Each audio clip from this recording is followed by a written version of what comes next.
Good afternoon, everyone, and welcome to today's APM webinar, Project Knowledge Management with Dr Atif Ansar. I'm Robert Allen, APM Branches Manager, and I'll be your host today. It's great to see so many people online today. Please be aware that this webinar is being recorded and you are currently in listen-only mode. That's not to say we don't want you to get involved today. Please find in your control panel a questions function. Please submit your questions and we'll try and answer as many as we can at the end of the presentation. I would like to take this opportunity to thank the APM branches and specific interest group volunteers for all their endeavours with making these webinars happen. This session will count towards your CPD and should last no more than an hour.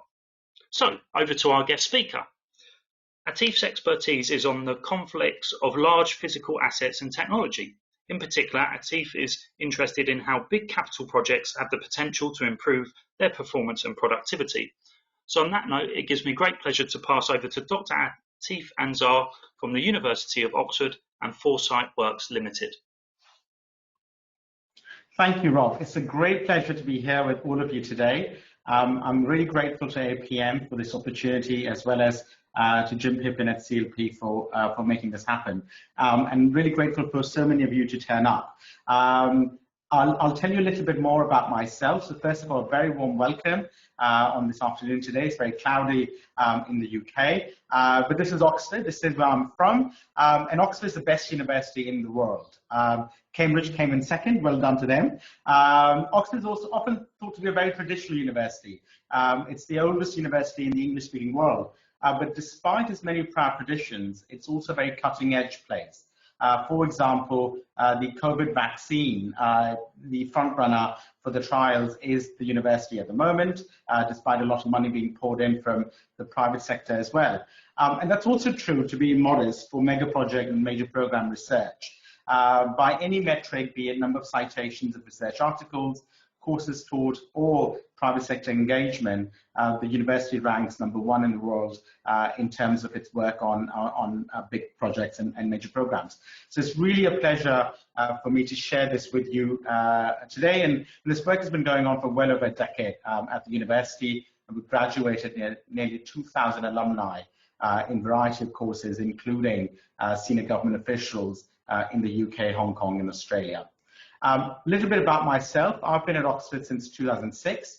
I did my PhD here, then did my postdoctoral work, and then was the program director of the master's program in major program management at Oxford, and also the founding director on Oxford's program on sustainable capital intensive industries.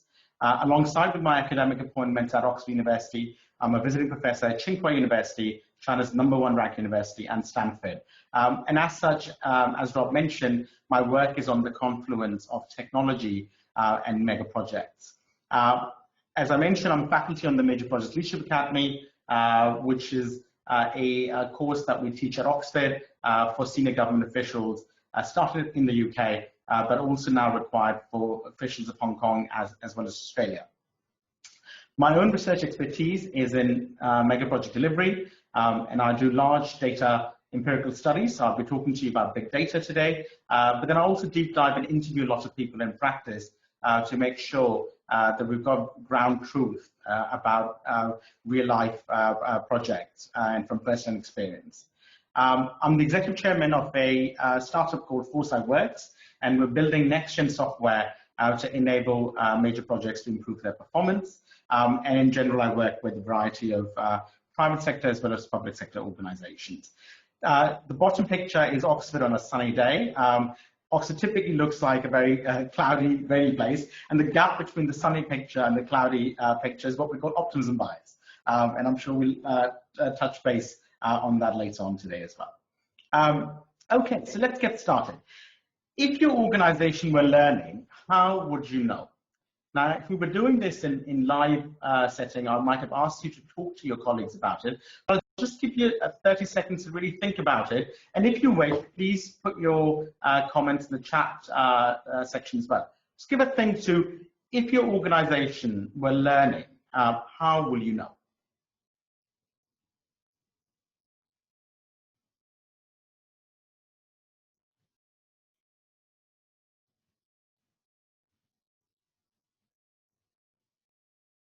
We're definitely getting some comments through, so I can share those with you. Each project is delivered differently. The PMO would share lessons learned, old mistakes, things would change, see continuous improvement, people's behaviour, sharing ideas, better efficiency, improvements in practice.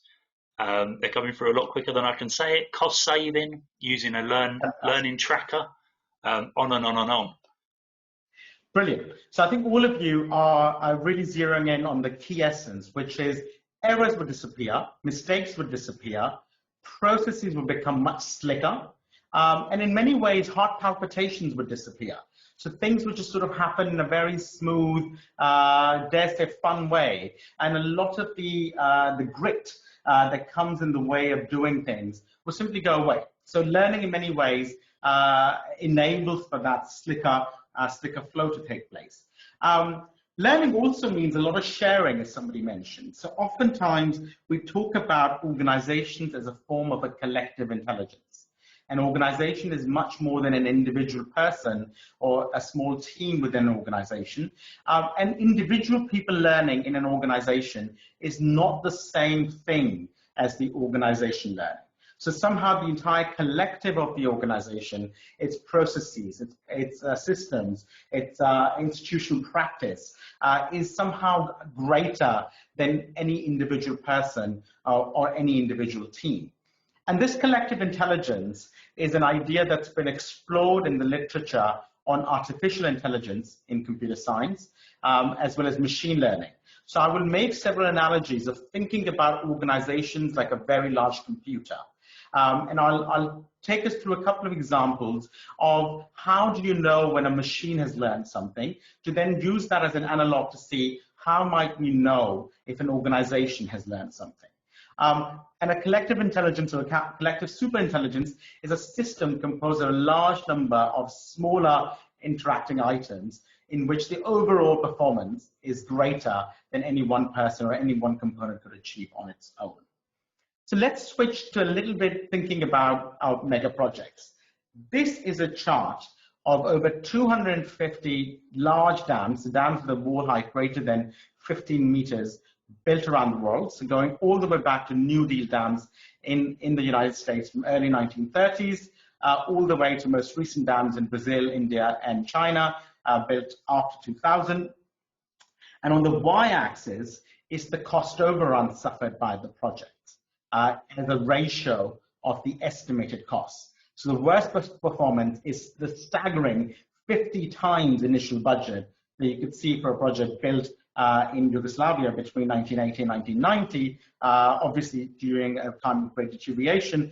But as you can see, there's a lot of variance in the data with a lot of projects experiencing very, very high cost overruns.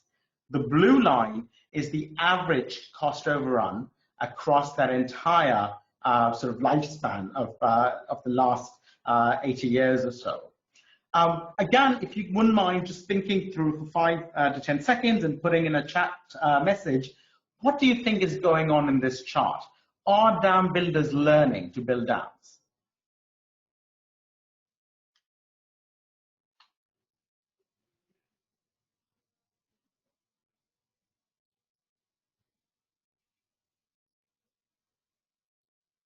So we're definitely getting some comments. We got no, not learning from lessons, no, not really, not within budget, learning to manage building dams, not sharing best practice, poor financial management, maybe fewer projects now, and a lot more no's. Great. So there's luckily a clear consensus that if there was learning, we would see that blue line collapsing towards the red line. So those errors would disappear. And not only would cost overruns disappear, the variance in cost overruns would disappear. And in some sense, a degree of cost overruns in 1930s and 1940s would be acceptable because there would be some expectation of learning by doing. But then as we keep building the same asset over and over again around the world, the idea would be that these errors should disappear. So we can come up with a very simple definition of learning as a starter, although we'll complicate this definition further, is learning is simply the disappearance of errors. And we certainly see that in the case of machine learning, to which I'll turn to now. What these are pictures of Chihuahuas, of dogs, and muffins that look a little bit like Chihuahuas. And if a human being was now asked to separate which of these are Chihuahuas and which of these are muffins, you'd expect that most people will get almost all the questions right. So you can clearly tell that in the top left corner, the first picture is that of a muffin, but the picture immediately to its right, or for that matter, in the bottom is a Chihuahua. And it turns out that if you give human beings very, very large numbers of these pictures and simply ask them to right swipe or left swipe, or whether it's a Chihuahua or a muffin, human beings get about 95% of these questions right. Now, what do you reckon might be the percentage of pictures an untrained computer would get right? Many of you would guess very few. In fact, the first algorithms that we used were to simply randomize. So people would simply swipe right on everything. And as a result, they'll get 50% right, so which is not an error, it's an error rate of 50%, so they'd get some right, but it wasn't a very intelligent way of doing it. However, machines have now beaten human beings in image recognition. So if presented with 1 million pictures of muffins and Chihuahuas, a machine is able to correctly label them 97% of the time. So better than human beings, and do it very, very quickly. And we'll come back to see how machines do this in a minute. But before we do that, let's go back to our work on Megaprojects. So what we've seen is that for human beings, the rate for error has stayed about 5% since time immemorial. So as long as there's the knowledge of muffins and Chihuahuas, human beings have been pretty good at distinguishing between what's what. For machines, the error rates are very, very high, and now the machines are better than human beings, just to summarize. So first takeaway is learning is a lower error rate. But in Megaprojects, do not seem to learn, as we saw in the case of dams. And what this chart shows is the case for dams is very generalizable for all manner of assets, be they energy assets, or bridges, or the Olympics. In fact, the Tokyo Olympics are the first Olympics that will actually even have a time overrun. It's the first time that's happened in the modern history of Olympics. So cost overruns, time overruns, benefit shortfalls are a reality in our world in a way they're no longer for image recognition. And by analogy, we want to figure out why is it that Megaprojects suffer from these errors, whereas image recognition does not any longer. And to explain why Megaprojects suffer from cost overruns, I'm going to turn to Jim March, who's a very famous professor of management at Stanford University. Unfortunately, passed away recently at age of 93, and is one of the most cited scholars in management. And he wrote a lot about learning from his early days at Stanford, 1950 onwards, when he was active in research. And as you can see in the highlight here in one of his papers, he talks about this as learning as a search for organizational intelligence, in much the same way as I'm trying to frame it, as organizations being forms of artificial intelligence. And what he discovered was that organizations were generally poor at 3 forms of learning. They were short-sighted, and he called them temporal myopia of learning, spatial myopia of learning, as well as failure myopia of learning. In less academic jargon, what that means is that people tend not to learn from things that happen really far away, either in time or in distance from them. So if you're based in the UK, you might learn from UK examples, but you may not pay attention to examples from the Czech Republic or from Russia or from Nigeria. And you might think that somehow they were not important for you because of a domestic bias. That's spatial myopia. Temporal myopia is whatever happens close to us, we pay attention to in terms of time. So it's known as a recency bias. But if things happen really back in the past, we might ignore them as being irrelevant. And I'll give you some examples of that in a second. And finally, failure myopia is when we become uncomfortable discussing things that may have gone wrong in the past, and as a result, don't like to talk about them. And that may lead people to only want to learn from successes, but ignore failures. And that causes failure myopia. So let's go through them one by one. Temporal myopia comes in many different ways. So first of all is recency bias. That is a dam being built today may say, I'm just going to look at dams that were built after 2000, and I'm just going to ignore everything that came before that. That would be a form of recency bias, and that's sort of an arbitrary decision made on the basis of, oh, because the last 10 years are relevant, everything else that happened in the past is irrelevant. That rule of thumb is statistically incorrect. There is no statistical reason for you to ignore anything that happened before 2000, except for the fact that perhaps it's just more convenient to look at data from after 2000. So first kind of rule of thumb of learning is you can't ignore past data. All data that you can lay your hands on, even if it's 1,000 years old, you must collect and process in some way until you can find a good reason why you ought to discard anything. So that's sort of the first rule of thumb that I'd like you to take away with is do not discard the data from the past. Look as far into the past as you can because there's much to learn from it, just like we saw from the example of these dams in the last 100 years. Second form of myopia is what's known as catastrophic forgetfulness. Catastrophic forgetfulness is when from one project to another, all the learning that took place in one project simply disappears. And this tends to happen due to two reasons. One is institutional amnesia. So this is a picture of Andrew Wolstenholme, former CEO of Procter & Limited. Andrew Wolstenholme worked on a series of flagship UK projects, Terminal 5 at Heathrow, the London Olympics, a genuine bona fide master builder in the UK and a deeply respected professional.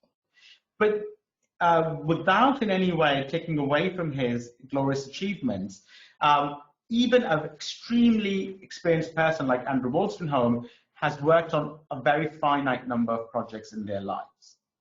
And as a result, all that experience does not necessarily carry forward from one project to another. And unfortunately, Crossrail, despite some very sophisticated planning put in place, has not been able to meet its timeline.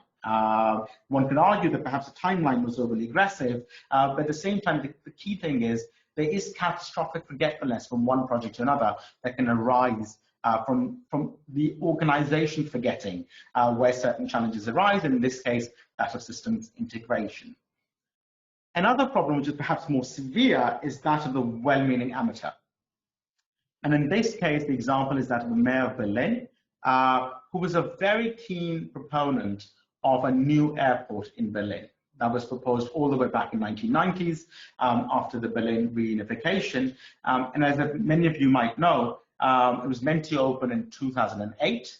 It's been 12 years. It's not open, again, because of system integration issues. And there's really no timetable for when it might get done. So sometimes great advocates of mega projects end up being the reason why projects may not perform as intended. A third dimension of temporal myopia is poorly executed or incomplete handovers within different stages of a life of a project.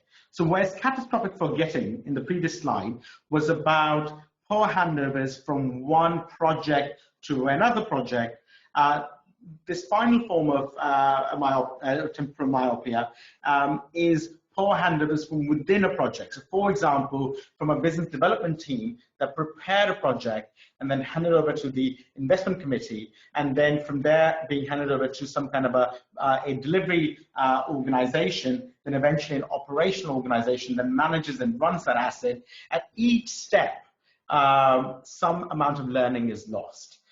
Even to the point that within the building phase, when you have from civil to system handovers, a lot of batons are dropped. So it's that issue of the baton not being passed on correctly, and it's not because of any form of malice on part of these teams. It's simply organizations are big and complex, and in that complexity, all that learning, a lot of that implicit knowledge doesn't transfer smoothly from one organization, one part of the organization to another, even within the life of one mega project, which could run for upwards of 80 years in end-to-end life cycle, or as biography, as we like to say. So all these reasons, Jim March argues, causes various forms of failure. Now let's look at spatial myopia. Spatial myopia is this tendency to only consider evidence from close to home and ignore evidence from farther afield. It's a bit like temporal myopia, whereas in time myopia we're being short-sighted about the past. In spatial myopia, we're being short-sighted about where we collect the evidence from. So these are the DAMS data that I've shown you, but spread across space. And as you can see, the North American DAMS have performed way better than DAMS in, for example, former Soviet republics, or in India and Pakistan, or Latin America. But as we see, that DAMS in Africa have performed better than DAMS in Europe. So as a result, somebody building a dam in Europe and not learning from the example of Africa would be an oversight on their part. Similarly, somebody building a dam in India and not considering what happened in Latin America or North America would also be an oversight on their parts. So the second rule of thumb in terms of spatial myopia is, when you're looking at data pertaining to your project, please look at comparable examples across the world. So there's no reason, if you're building a metro system in Hong Kong, to ignore metro systems from the US, for example. Or similarly, if you're building a solar farm in Germany, you should also look at solar farms in Ethiopia. There's really no statistical or scientific reason for you to discard data from faraway places. A third and final myopia that Jim March talks about is the failure myopia. And the idea being that a lot of knowledge in organizations is uncomfortable knowledge. And people don't like hearing about it, and people don't like talking about it or seeing it. And this often really intercepts lessons learned processes, particularly when the episodes or the stories are a little bit uncomfortable. And they could be uncomfortable for a series of very deep psychological reasons. It could be threatening to one's own professional ethic to discuss areas where things did not go as planned. People may feel somehow culpable even when they're not. They may feel that it may somehow injure their job prospects going forward. There could be a variety of personal as well as organizational reasons. For example, the organization may be overly risk averse and may penalize brutally honest or radical candor, as people often talk about, and it being discussed openly inside organizations. And that can breed a culture of people hiding information, of burying data. And unfortunately, our industry as a whole of building big things certainly suffers from people holding their cards a little close to their chest. Industries like software or finance that are much more open about it have had to put in place deep organizational cultures to achieve radical candor. It didn't happen naturally. It happened by people taking a lot of risk and creating that culture that enables sharing of knowledge across time, across space, as well as across failure. So let's go back to artificial intelligence and machine learning. And as I mentioned earlier, in the case of AI ML, from 2007 till now, this problem of the, in a very glib way, of the Chihuahuas versus Muffins has gone away.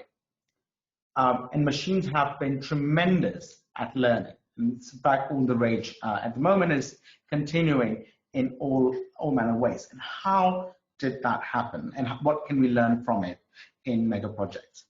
So person responsible for this, or one of the few people responsible for this, is Professor Fei Li at Stanford University.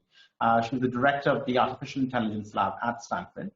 And she built, along with her colleagues, something called the ImageNet, which is the largest visual genome of images around the world. And at this point, I believe they've indexed over 65 million images taken from the internet. Initially, these images were hand labeled. So at one point, ImageNet was the largest employer of Amazon's Mechanical Turk. Amazon's Mechanical Turk is a crowdsourcing platform in which people can hire sort of freelancers to do a variety of odd jobs for them. And the odd job that ImageNet employed these people to do all over the world, from India, Philippines, US, where have you, was to label images of, say, cats and dogs and all manner of things in order to then enable computer algorithms to learn. And initially, these algorithms were confounded, but over time, as that continued through the deployment of neural networks, which we don't need to go in today, the computer algorithms got better and better until a point where the error rates as well as the variance became very low. And then that process has been applied to a huge range of things. So from speech recognition. So these are error rates across word recognition. And in all of these cases, be it speech or image, for very specific tasks, narrow tasks. I should be careful that this is not generalized artificial intelligence yet. This is still very narrow. AI now outperforms human beings. And you see that in this very nice curve of the algorithm doing quite poorly in 2010 with very high error rates, and those error rates now doing better than human error rates. Now, how did Fei-Fei Li's team crack it? Just to go back to Fei-Fei Li, there's a variety of things they did that are very interesting, which have bearings for megaproject organizations. First of all, overly deductive models of sort of trying to teach a computer, this is what a cat looks like, this is what a dog looks like, did not work. So the ideal types of somehow theoretically designing what an ideal project looks like and then forcing people into conforming to that ideal type is not a useful way of going about it. But what did work was to sense a huge amount of data from the natural environment and then trying to make sense of that data. So what that implies is that instead of creating a lot of templates for doing this, that, and the other for your project organizations, you're not going to transfer learning that way. There's a million templates out there. But what you will find useful is to collect data on comparable projects that you're working on and getting people to make sense of that data. It may be your own data or maybe data from outside organizations, and getting people to talk about it, sort it, clean it, label it, discuss it, model it would be a lot more useful thing to do. Second big takeaway from this is learning is effortful. ImageNet took millions of dollars of investment and thousands of person hours to label those data in order to for it to start working. So there is no way of short-circuiting the investment in learning. It's not something that happens by osmosis. You have to do it by design. However, once the learning architecture has worked, the dividends are massive. So now that the machine algorithm has cracked the image recognition or the speech recognition, you can sort through millions of images in microseconds in a way no human army could ever do. So there are massive dividends from learning. So once you've gone through that effort, errors disappear, processes become a lot slicker, like many of you originally thought in your initial messages as well. Finally, learning requires a lot of trial and error. It doesn't happen as a single shot. And that training data set in the artificial intelligence lingo is sort of like a simulated environment for your projects.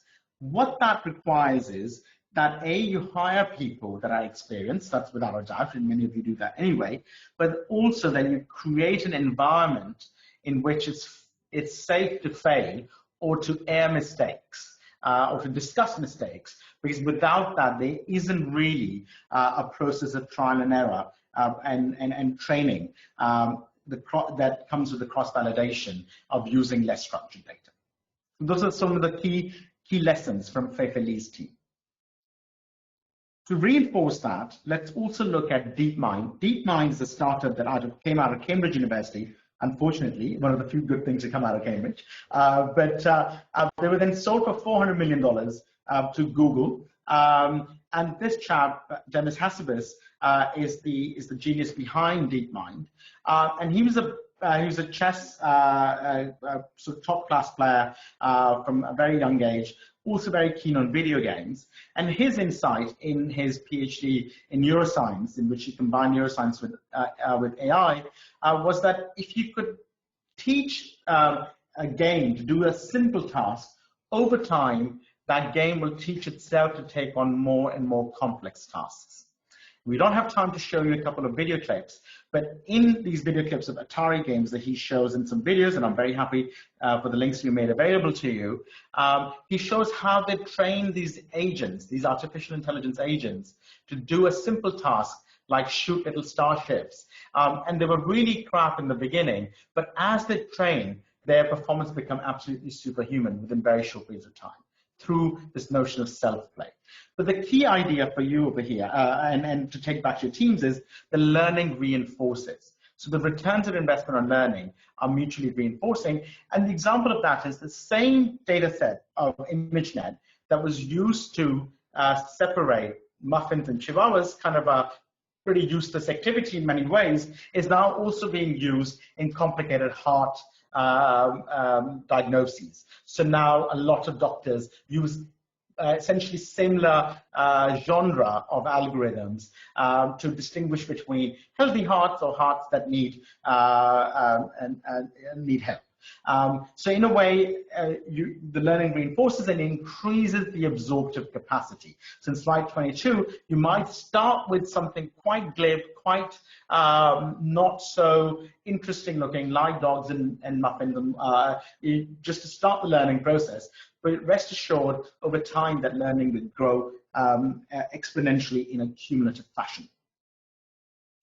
The final takeaway for today is that learning then leads to breakthrough. So once you are at the top of that curve of that absorptive capacity, you can then achieve certain breakthroughs, and these are unpredictable. They're serendipitous, but you can have faith and back yourself up that there will be new things that will emerge. So the possibility to improvise, add individual color. Once you practice enough drawing, you can paint like Leonardo da Vinci. Similarly, once you've done enough projects with an organization, you can then take on really amazing challenges. And we see that in AlphaGo, DeepMind, and GAN. And this is famously known as Move 37. And when AlphaGo, so Go being a very complex game that is not deterministic, unlike chess, and it was thought that it would take upwards of 50 years for a computer to beat human beings. This is in the year 2000, to beat a human being on Go. By 2016, AlphaGo was the global champion, and now is considered unbeatable by a human being. And the reason they cracked that is by serendipity. Nobody ever coded this, but the machine figured it out. And the idea being that as that learning capacity grows, suddenly the entire organization is able to achieve the unthinkable, and that unthinkable arrives much sooner than you might imagine because of the exponential nature of learning. And we see this in music, we see this in the arts all the time, that people may be really, really bad at a particular skill, like singing or playing the violin or drawing, etc., and they may really struggle in the beginning, but suddenly once they break through a certain threshold, their ability to do amazing magical things increases, and it adds individual color or serendipitous breakthrough. So back to Megaprojects, their high cost, time, and benefit error rates. Does your organization meet the criteria of a learning machine?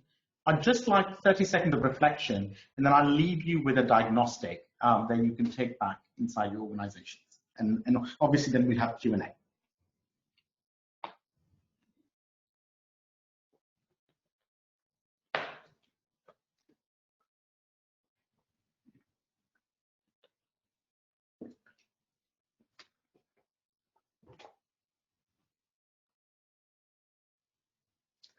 So So an organization that meets the criteria of learning organizations would have a huge amount of data, would look deep into the past and far afield.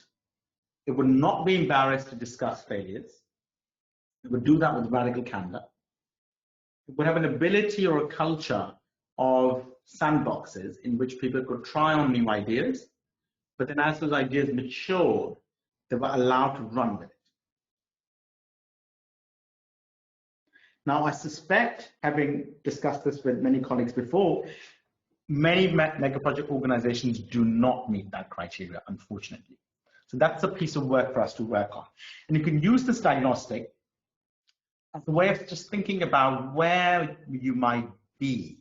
And if you select no on any one of these metrics, the reverse of that is what you might try and do.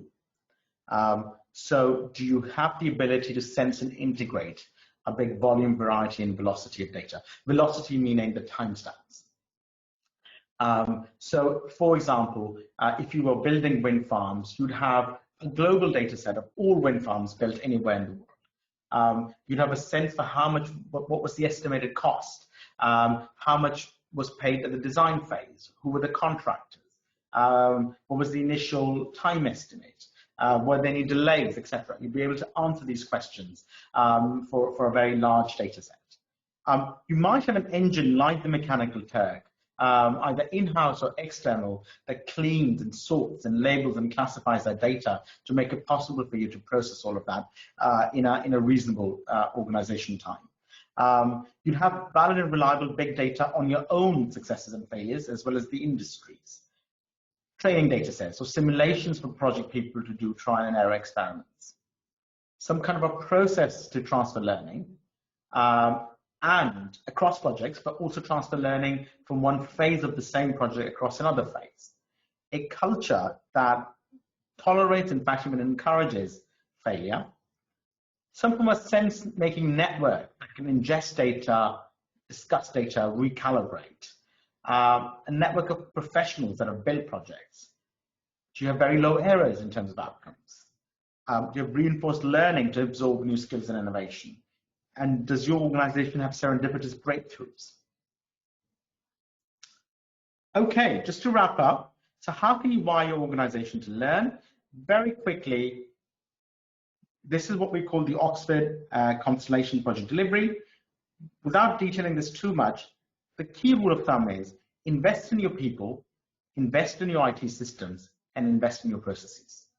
And roughly in that order. And these three things have to work in tandem. So these are the O-rings. And the famous example of the Challenger is the Challenger blew up because of weakness in the O-rings. So it wasn't the entire system failed. It was just that the weakest link in the system failed. And that's true inside organizations as well. So you might have a very robust organization, but it's just going to break at its weakest link.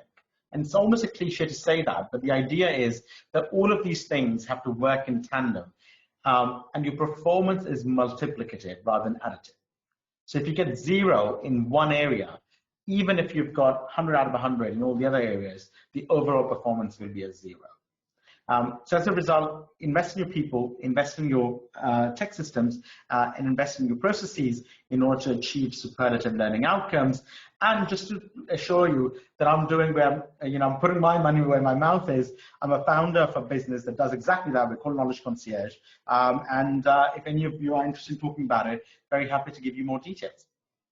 Thank you very much for your attention. I hope we're able to do this in person in the near future, and very happy to take questions. Excellent, thank you, Atif. We're definitely getting a lot of great comments and questions from those in attendance. Someone saying it's a great presentation and thank you for sharing some great knowledge with us.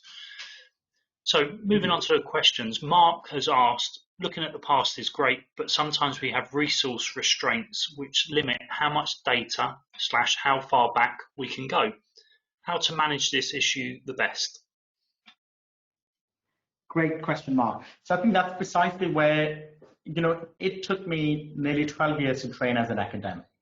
And that's where I realized that the data collection is a big bottleneck. And that's precisely why I think I've gone into this business, but there are lots of other people. You need to make sure you find valid and reliable data. So, contact me if you're building stuff that I know anything about. Otherwise, contact other people who've got big data sets. And there are multiple services out there that do that. Some of it could be internal, particularly your own internal data, and you should collect. And very happy to share how we do that. And many of our publications are public domain that explain that data collection piece as well. But it's it's that effort you cannot get rid of. It has to be done.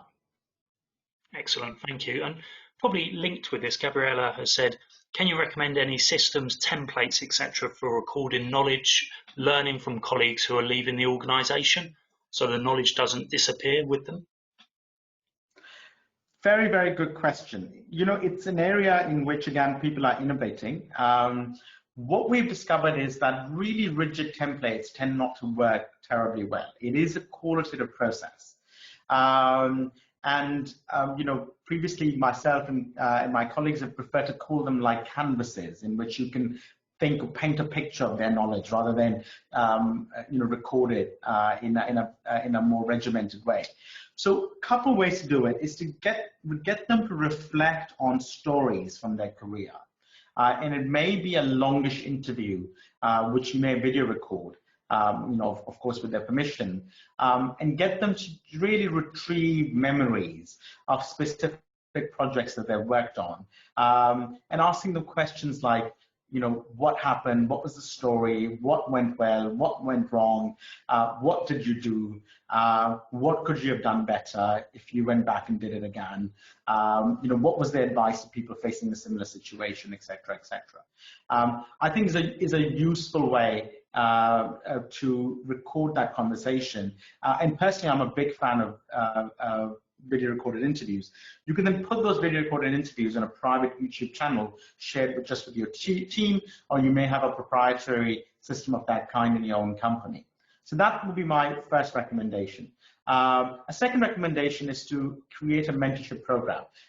Even if somebody's retired, they may still want to engage, perhaps not full-time, but at least in some mentorship capacity with the organization. So it's great to cultivate that relationship and bring them back in either as one-on-one mentors or through some kind of a learning and development program in which they can interact with people in action on a day-to-day basis. And I think both the colleagues that are in the line of fire now would appreciate having a mentor who's done it before, but also equally the people who've retired would find that of tremendous value of their own implicit knowledge to share that on as cases arise. Keep in mind, it's a very case-by-case thing. So although the cases are not unique, it does mean that they can't just all be downloaded in one go.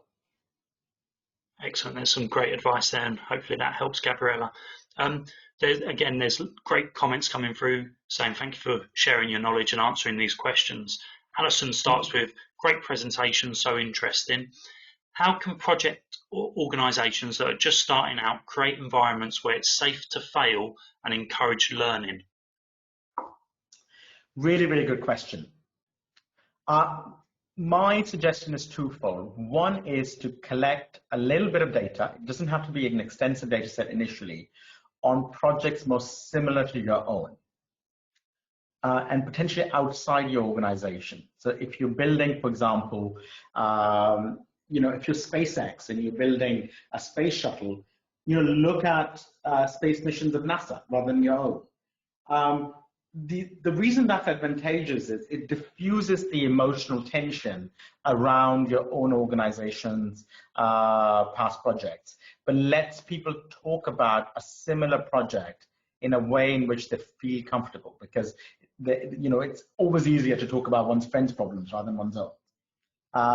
And so that's a useful way to begin thinking about it. You could look at the Pathfinder mission or various orbiters and landers of Mars from NASA and use that as a way of thinking about, okay, well, these are the 5 things NASA could have done better. And that allows you to think about, okay, if we're SpaceX, those 5 things probably apply to us as well. So that would be kind of one suggestion. I think another is simply once you've done that, getting people to reflect on their own past experiences, both outside the organization that they may have had before arriving, and potentially inside. And Daniel Kahneman, who won the Nobel Prize in economics in 2001, he calls that a pre-mortem. And his suggestion is to get everybody around a table before a project launch and say, look, 2 years have gone by and the project is now a great success. Record what made it a great success. And people record a number of things that would have contributed, to achieving that great success. So it was resourced properly, it had enough money, the vision was clear, the team gelled, etc., etc. And then he flips the question around and he says, okay, now imagine the project has gone as disastrously as we could possibly have imagined. Our worst nightmares have come true. Write for yourselves in 5 bullet points what might have caused it. And people then really put their finger on key things that might be inside the organization that could be those corrupting influences. And then you have a clear agenda of things you have to undo before the project can get started.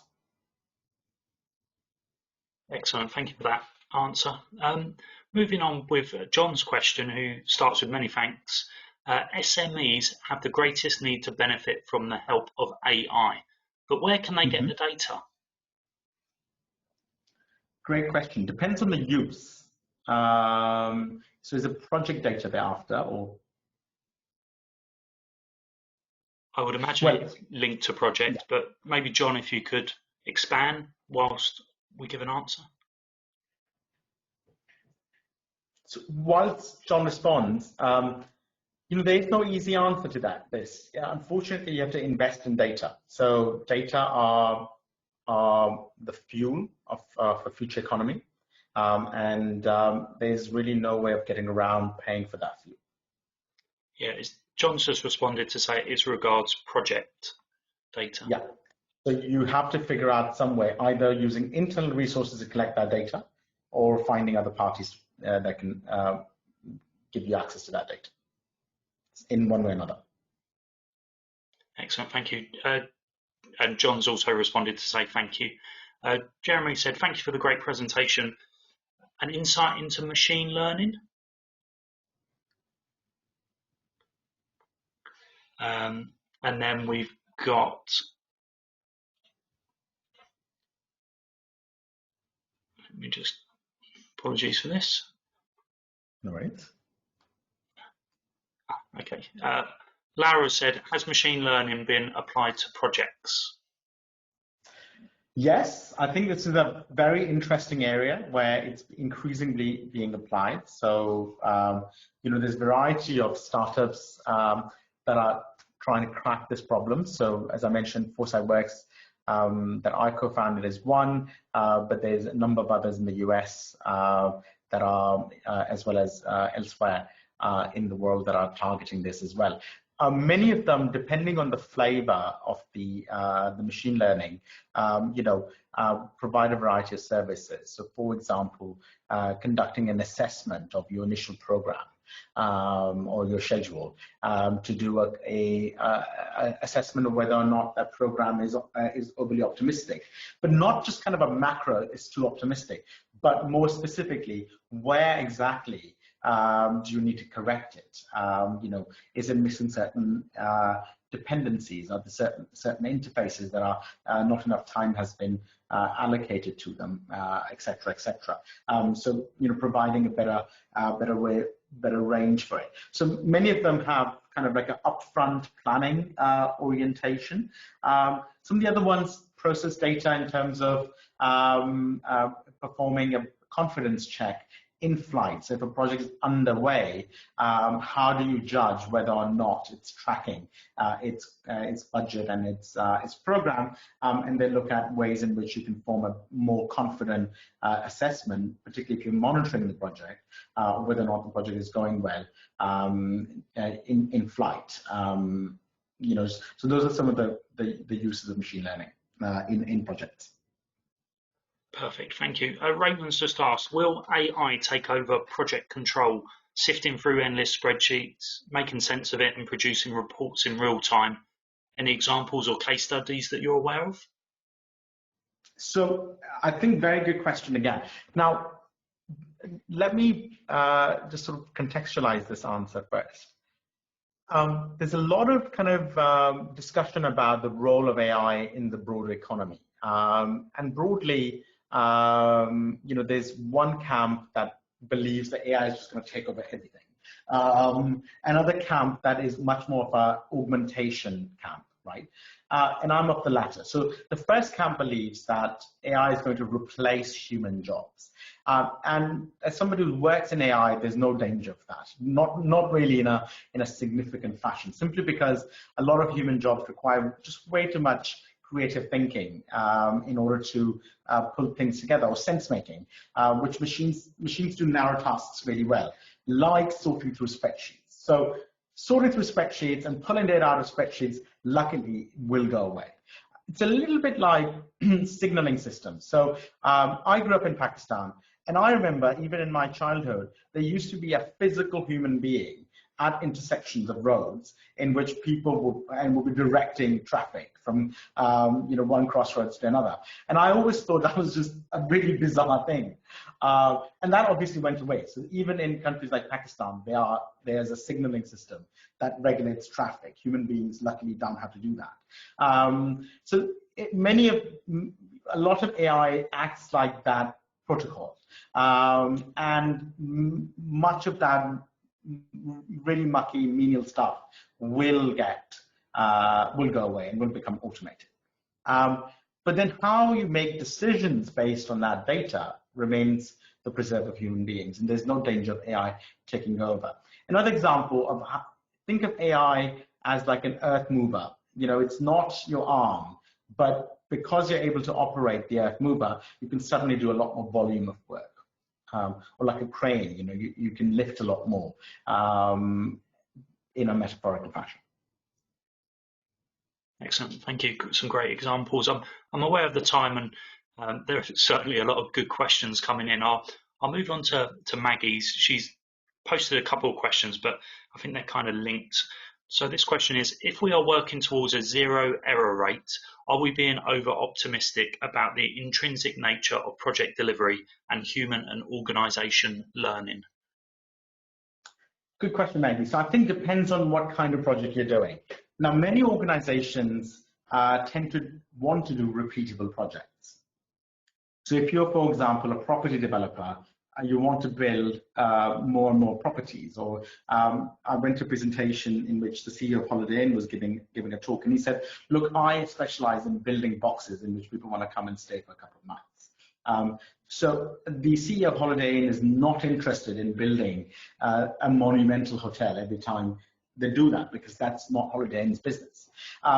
And I suspect more businesses are like Holiday Inn than they like to imagine. So very few businesses do 7-star luxury hotels or their equivalent.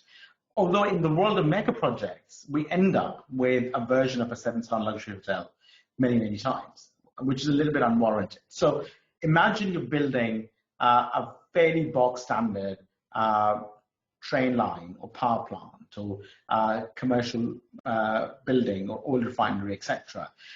Those error rates should come down to zero, and they come down to zero by reducing bespokeness or uniqueness in these projects, and by transferring learning from one project to another about elements that stay the same, and really resisting monumental construction.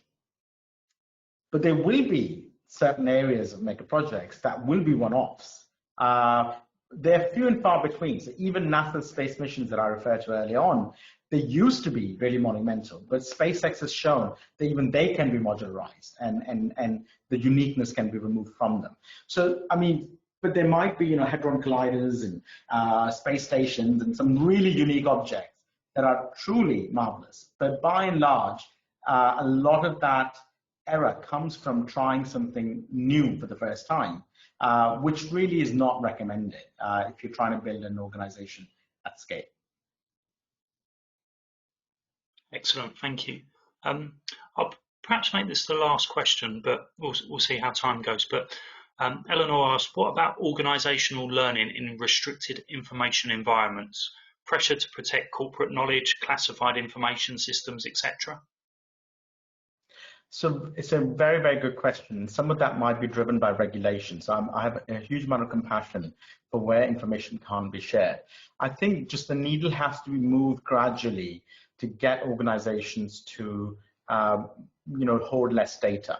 And I think you need a champion inside the organization, and it's a qualitative process. You have to, start with little intervention in which you can share data or knowledge, or it could be a workshop like something we're doing now, but discussing a specific project. But make sure that people understand that there are no consequences for telling the truth. So the worst thing that could happen is that if you did a workshop like that and started firing people immediately after that, that would certainly close down any further discussion. So it requires, again, a bit of architecture around how you encourage people to share, and it is a mutually reinforcing process. It's not done overnight, and is done by people sharing a little, feeling that it contributes, then feeling more comfortable to share a bit more, and so on and so forth, until you can have a much more sustainable change in the overall culture of transparency inside the organization.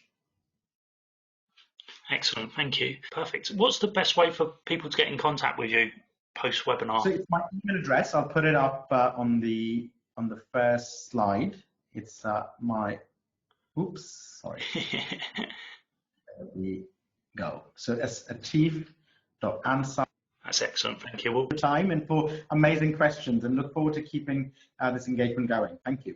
Excellent, thank you. And thank you to everyone who's joined us today.